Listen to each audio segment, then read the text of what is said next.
There was high drama in the courtroom today as the Supreme Court issued two of its more important decisions. Both were very disappointing, particularly the racial discrimination case from Texas that the Pacific Legal Foundation filed in. Justice Kennedy delivered the 5-4 opinion in a decision that I think is going to wreak havoc on discrimination law.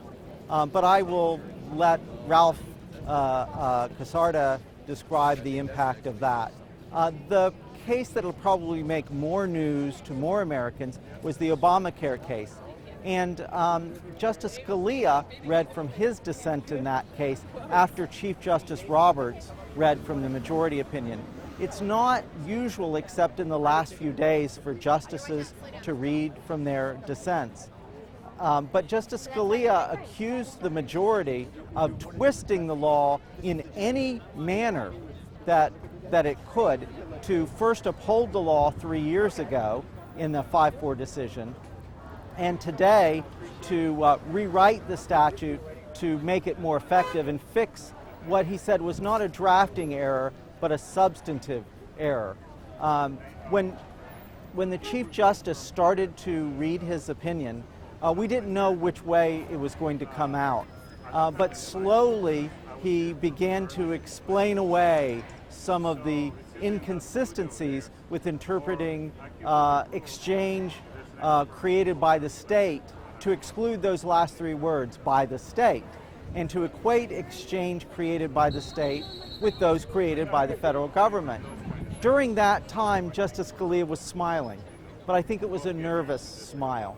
As soon as the Chief Justice finished reading the summary of his opinion, he said that a dissent was filed by Justice Scalia that was joined by Justices Thomas and Alito.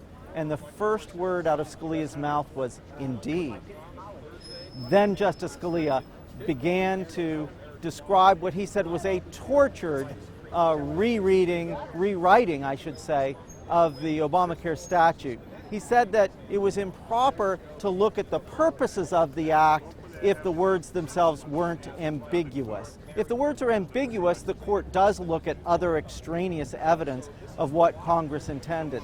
But he said it was not, Scalia said it was not the court's job to rewrite the statute just because it didn't work as intended. And he said that from now on, perhaps we should call the law SCOTUS care, because it was the Supreme Court of the United States that seemed to be taking care to rewrite the statute. But regardless of the interpretation of that provision, and actually there were some good arguments on the other side. Even within PLF, some of my colleagues disagree on the right interpretation of the clause at issue today.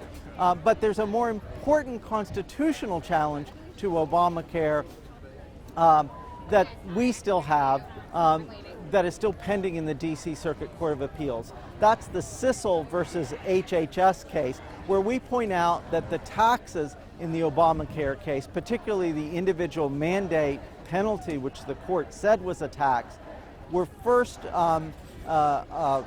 drafted in the Senate bill. But the Constitution requires that taxes originate in the House. Our case would have the court strike down the entire law as unconstitutional.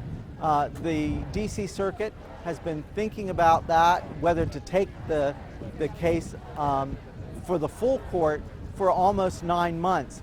And when they render their decision, that case could go to the Supreme Court this very next term.